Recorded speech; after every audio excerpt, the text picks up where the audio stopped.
So hello everyone, I hope आप सभी लोग ठीक होंगे। हम आज की इस वीडियो में क्या बात कर रहे हैं, हम आज की जो इस वीडियो में हम बात कर रहे हैं वो हम बात करेंगे medicinal and aromatic plants landscaping के बारे में बात कर रहे हैं। तो लैंडस्केपिंग का जो हमारा सिलेबस है, ओके, सिलेबस के अकॉर्डिंग हमारा जो सबसे पहला, एक मिनट जस्ट वेट, स्केपिंग का हमारा जो पहला लेक्चर, हमारा पहला जो टॉपिक है वो रोज़ कल्टीवेशन के बारे में है। तो हम इसके बारे में देखेंगे। ओके, तो हम वीडियो को बिना देर किए स्टार्ट करते हैं। ओके, तो देखिए हमारा सबसे पहले रोज़ है। तो रोज़ का जो हमारा बॉटनिकल नेम होता है, ओके, रोज़ का जो बॉटनिकल नेम होता है वो होता है रोज़ा इंडिका। क्या होता है? रोज़ा इंडिका होता है। इसकी मैं फैमिली की बात करूँ तो इसकी जो फैमिली होती है वो क्या होती है? रोजेसी होती है। ये ध्यान दीजिएगा। नेक्स्ट देखते हैं। तो अगला ऊपर हमारा है, अगला है हमारा क्लाइमेट। तो क्लाइमेट की यदि मैं बात करूँ तो रोज़ को यानी कि गुलाब की खेती करने के लिए हमको क्लाइमेट के रूप में हमारा 15 से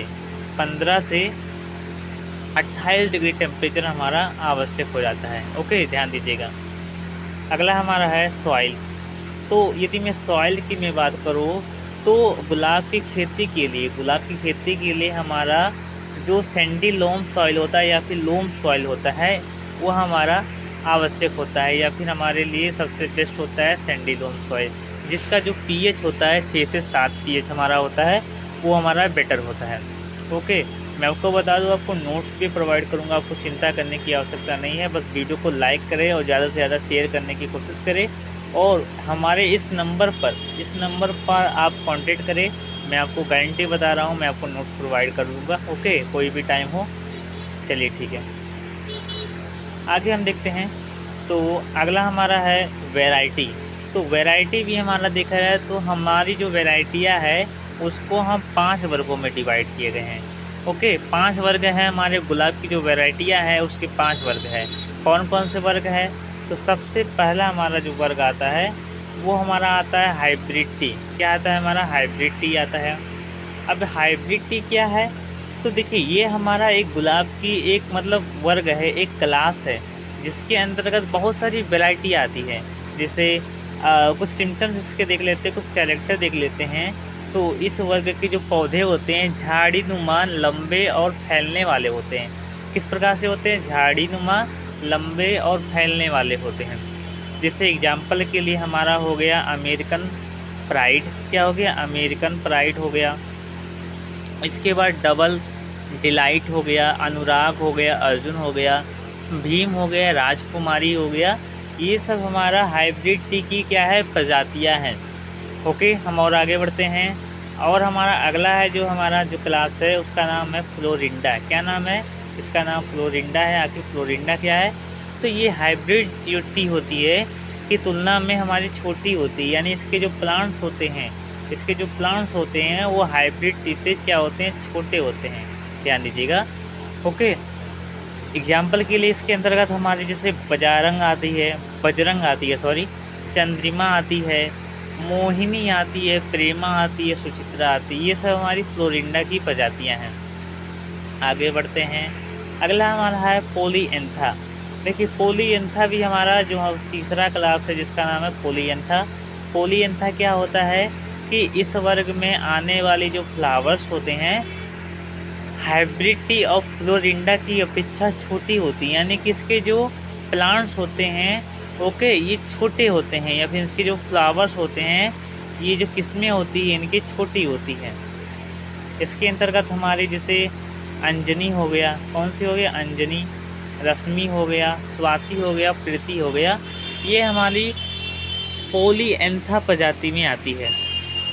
अगला देखते हैं। अगला हमारा है मिनिएचर।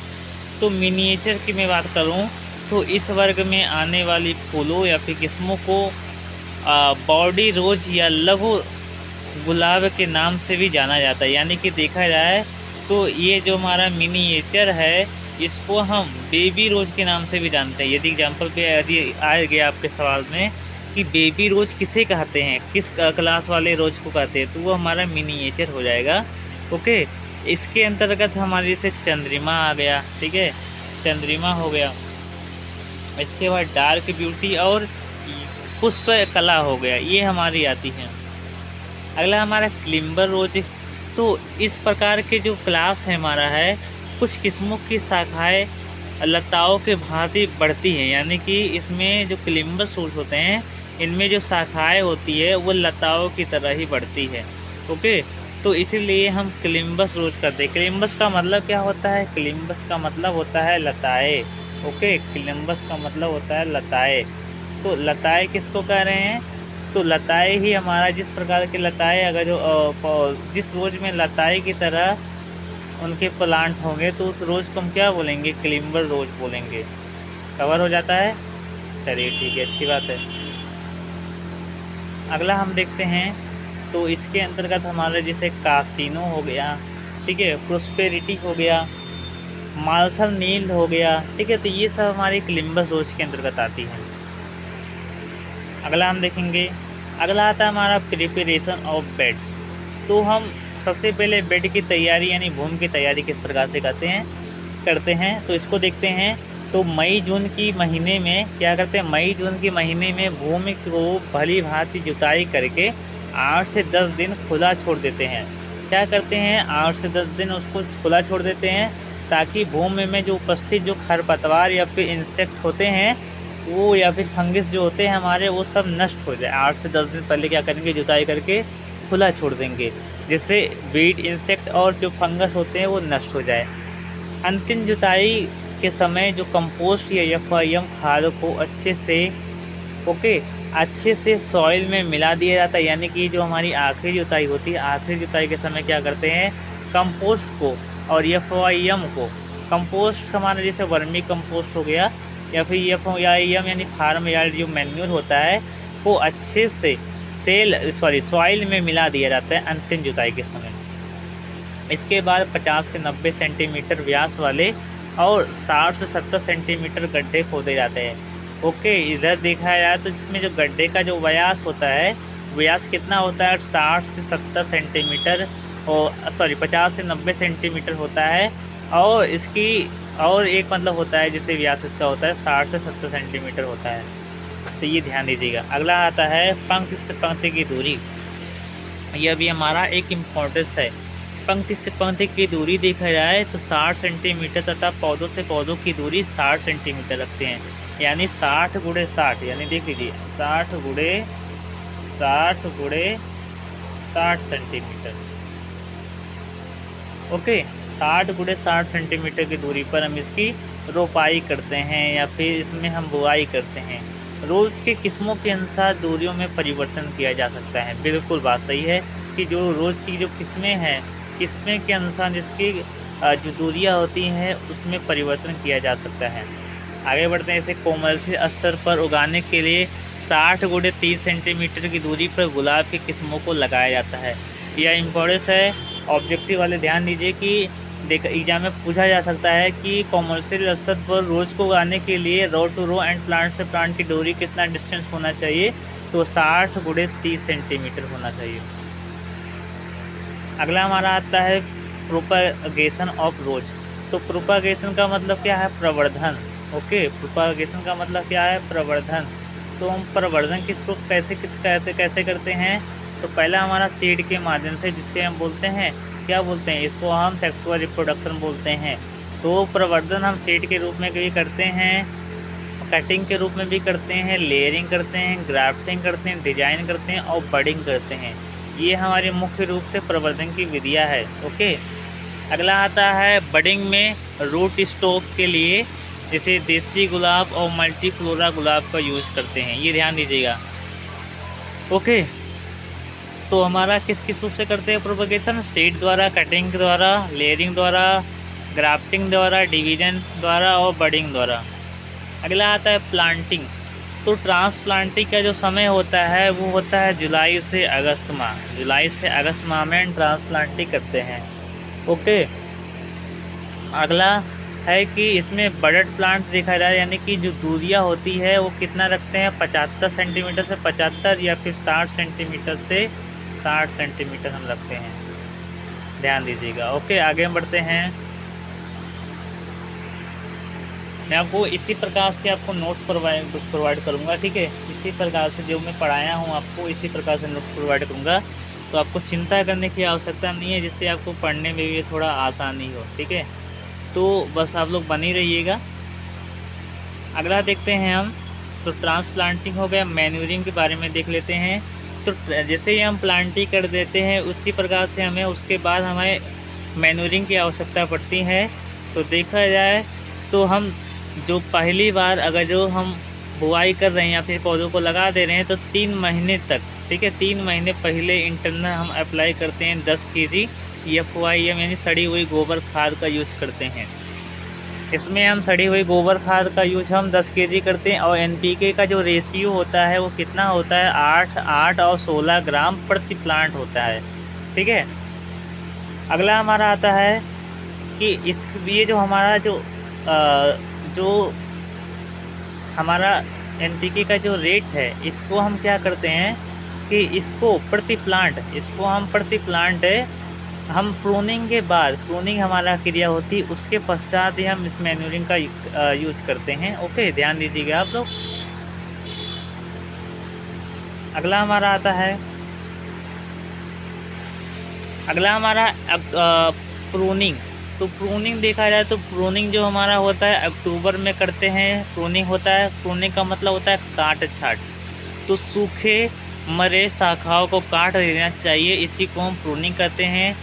रोग या कीटग्रस्त शाखाओं को काट देना चाहिए, घनी व कमज़ोर शाखाओं को काट देना चाहिए, रूट स्टॉक के पास निकलने वाली शाखाओं को काट देना चाहिए। कटे हुए भाग में ताप्रयुक्त फफूंदनाशक दवा लगाना चाहिए। ठीक है, अगला है डिसबडिंग। बडिंग का मतलब क्या होता है, आप लोग जानते हैं बडिंग क्या होता है। बड का मतलब होता है कलिका और डिसबडिंग का मतलब होता है कलिका को हटाना। गुलाब की लगभग सभी हाइब्रिड वैरायटी में कलियाँ या फिर कलिका या फिर बड्स बोलते हैं, गुच्छों में उत्पन्न होती है। यदि इन सभी बड्स को फ्लावरिंग के लिए छोड़ दे तो उस स्थिति में फूलों का आकार जो होता है वो छोटा रह जाता है। ओके, इसलिए गुच्छों के मध्य की जो कली होती है को छोड़कर शेष अन्य कलियों को तोड़ देना चाहिए। ऐसा करने से वह एक बड़े और आकर्षक फूल के रूप में उभर जाएगी। तो इसीलिए हम बड़े और आकर्षक फूल प्राप्त करने के लिए हम डिसबडिंग करते हैं। अगला हमारा आता है विंटरिंग। विंटरिंग क्या है हमारा, अभी मैं आपको बताऊंगा विंटरिंग क्या है। तो गुलाब के पौधों को, ये बहुत ही इम्पोर्टेंट हमारा है विंटरिंग। तो गुलाब के पौधों को स्वस्थ रखने और बड़े तथा अधिक संख्या में फूल प्राप्त करने के लिए विंटरिंग की जाती है। इस क्रिया में पौधों के स्वास्थ्य और सूर्य के प्रकाश के तेज के अनुसार पानी को 10 से 15 दिन के लिए रोक दिया जाता है। बिल्कुल, इस क्रिया में सबसे पहला जो होता है वो हम क्या करते हैं, 10 से 15 दिन तक हम पानी नहीं देते हैं। ठीक है, गुलाब को, जिसका उद्देश्य कमज़ोर शाखाओं को स्वस्थ करना होता है। ओके, जिसका उद्देश्य क्या होता है, स्वस्थ करना होता है कमज़ोर शाखाओं को। इसके उपरांत पौधों के चारों ओर से 15 से 20 सेंटीमीटर सॉइल को हटा देते हैं। बिल्कुल 15 से 20 सेंटीमीटर गहराई तक क्या करेंगे, सॉइल को हटा देते हैं और पौधों 2 से 3 दिन तक खुला छोड़ देते हैं। बिल्कुल 2 से 3 दिन तक क्या करते हैं, इसको खुला छोड़ देते हैं ताकि पत्तियाँ, ठीक है, पीली पड़कर भूमि में गिर जाए, ताकि जो पत्तियाँ है वो पीली पड़कर भूमि में गिर जाए, इसीलिए हम उसको खुला छोड़ देते हैं। इसके बाद सॉइल और खाद का मिश्रण भरकर सिंचाई कर दिया जाता है। उसके बाद क्या करते हैं कि जब हमारी पत्तियाँ पीली पड़ जाती है तो हम सॉइल और खाद का मिश्रण भरकर क्या करते हैं, सिंचाई कर देते हैं। जब पौधों में इस प्रकार क्या होता है, जो रस होता है वो ठीक प्रकार से होने लगता है, शाखाओं को प्रूनिंग कर दिया जाता है। इस भारतीय पौधों को पूर्ण रूप से आराम मिल जाता है। इसके बाद क्या करते हैं, सिंचाई करने के बाद कुछ दिनों के बाद हम उसमें प्रूनिंग कर देते हैं, जिससे जो पौधे को आराम मिल जाता है। अगला आता है प्लांट प्रोटेक्शन। यह भी हमारा इम्पोर्टेंस है। तो प्लांट प्रोटेक्शन हम एफिड, टिप्स और स्केल इंसेक्ट और साथ ही साथ हमारा जो रोज चैपर होता है, ये हमारे 4 प्रकार के इंसेक्ट लगते हैं। प्लांट प्रोटेक्शन में हमारा पहला इंसेक्ट है। ओके, ध्यान दीजिएगा। तो हमारा एफिड में बात करूँ तो एफिड को नियंत्रित करने के लिए हम एंडोसल्फान 0.5% का यूज़ करते हैं। ओके, और ट्रिप्स को यूज़ करने के लिए हम 0.2% हम डीडीटी प्रति सप्ताह छिड़काव करते हैं, लगभग 2 से 3 बार करते हैं। स्केल इंसेक्ट को यूज़ करना नियंत्रित करने के लिए हम क्या करते हैं, 0.1% पैराथियान का छिड़काव करते हैं। और रोज़ चेफर की मैं बात करूँ तो 0.2% मेलिथियान का हम इस्तेमाल करते हैं, स्प्रे कर देते हैं। अगला आता है डिसीज़। तो डिसीज़ भी हमारा बहुत ही ज़्यादा इम्पोर्टेंस है डिसीज़। तो डिसीज़ की मैं बात करूँ तो हमारा आता है, एक आता है डाई बैग। तो डाई बैग क्या है, इसमें हम क्या होता है कि जो प्लांट होते हैं, प्लांट में जो तना होता है, तने पर काले काले धब्बे या फिर थोड़ा सड़न जैसा दिखाई देता है, उसी को डाई बैग कहते हैं। इसको नियंत्रित करने के लिए हम चौबटिया पेस्ट का यूज़ करते हैं। तने पर हम क्या करते हैं, चौबटिया पेस्ट को लगा देते हैं, और ये चौबटिया पेस्ट हम कटाई के बाद लगाते हैं। इसके बाद पाउडरी मिल्ड्यू का हो गया हमारा। तो पाउडरी मिल्ड्यू हमारा जानते ही हैं कि सफ़ेद चूड़ जैसा दिखाई देता है पत्तियों पर। इसमें हम सल्फेक्स का छिड़काव करते हैं। सल्फेक्स का हम 2% इस्तेमाल करते हैं। कितना परसेंट? 2% इस्तेमाल करते हैं, ये ध्यान दीजिएगा। अगला हमारा आता है जस्ट वेट। इसको मैं थोड़ा मैनेज कर दूँ क्योंकि थोड़ा परेशानी हो रही है। ठीक है।